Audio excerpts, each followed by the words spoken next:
दूर पहाड़ों के बीच एक गांव था। उस गांव का नाम खाती गांव था। वहां के लोग बहुत ही सीधे और सरल थे। गांव के लोगों का जीवन खेती पर निर्भर था। उसी गांव में मोहन नाम का एक गरीब किसान रहता था। मोहन के परिवार में उसकी बूढ़ी माँ सरस्वती देवी, उसकी पत्नी विमला और उसका 5 साल का बेटा दीपक था। मोहन के पास थोड़ी सी जमीन थी जिसमें वो खेती करके अपने परिवार का पालन पोषण करता था।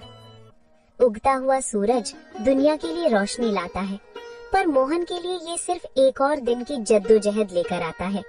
फूस की छत से छनकर आती रोशनी सीधे उसकी बीमार माँ के चेहरे पर पड़ती है।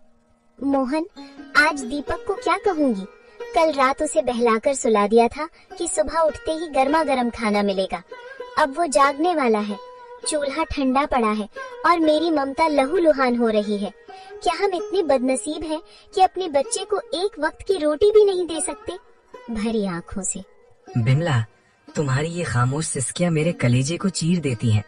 मैं किसान हूँ, धरती का सीना चीरकर अनाज पैदा करना मेरा काम है, पर आज किस्मत ने मेरा ही सीना चाक कर दिया है।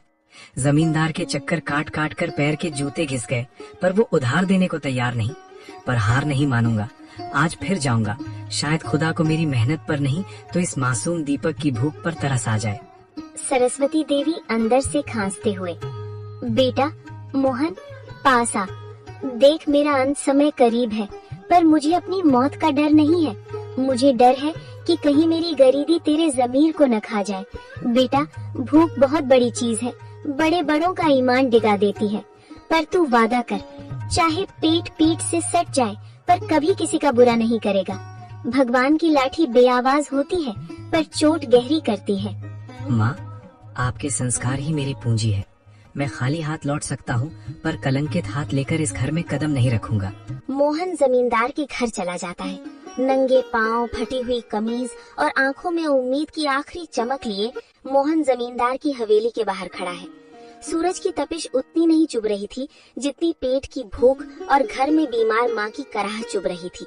जमींदार साहब एक आरामदायक कुर्सी पर बैठे हुक्का गुड़गुड़ा रहे थे, मानो मोहन का दुख उनके लिए कोई मनोरंजन हो। माए बाप, हुजूर, इस अभागे की विनती सुन लीजिए। मैं जानता हूँ कि पिछला लगान अभी पूरा नहीं चुका पाया हूँ, लेकिन मेरी मजबूरी की दीवार बहुत ऊंची हो गई है सरकार।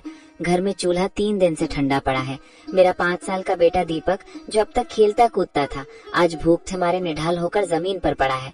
वो मुझसे रोटी नहीं मांगता सरकार, बस अपनी पथराई आंखों से मुझे देखता है और उसकी वो खामोश नजरें मेरे कलेजे को छलनी कर देती हैं। मोहन, ये हवेली जज्बातों से नहीं, हिसाब किताब से चलती है। तेरी माँ बीमार है, तेरा बेटा भूखा है, इसमें मेरा क्या कसूर? पिछली बार भी तूने यही रोना रोया था।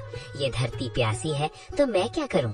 मुझे अपनी तिजोरी भरनी है, तेरी गरीबी का बोझ नहीं उठाना। हुजूर, आप तो गांव के अन्नदाता हैं, अगर आप ही हाथ खींच लेंगे तो हम जैसे छोटे किसान कहाँ जाएंगे? मुझे बस थोड़े से आलू और मटर के बीज उधार दे दीजिए। मैं दिन को दिन नहीं समझूंगा, रात को रात नहीं देखूंगा। मैं अपने खून पसीने से उस बंजर जमीन को सींच दूंगा। मैं वादा करता हूँ सरकार, फसल कटते ही सबसे पहले आपका कर्ज चुकाऊंगा। मेरी माँ घुट घुट कर मर रही है, उसे दवा चाहिए। हुजूर, एक बाप होने के नाते मुझ पर तरस खाइए। क्या एक गरीब के बच्चे को जीने का हक नहीं है? हक की बातें मत कर मोहन, हक अमीरों की जागीर होती है। बीज चाहिए, बीज की कीमत लगती है। तेरे पास देने को क्या है? वो 2 बीघा जमीन जो पहले ही गिरवी है।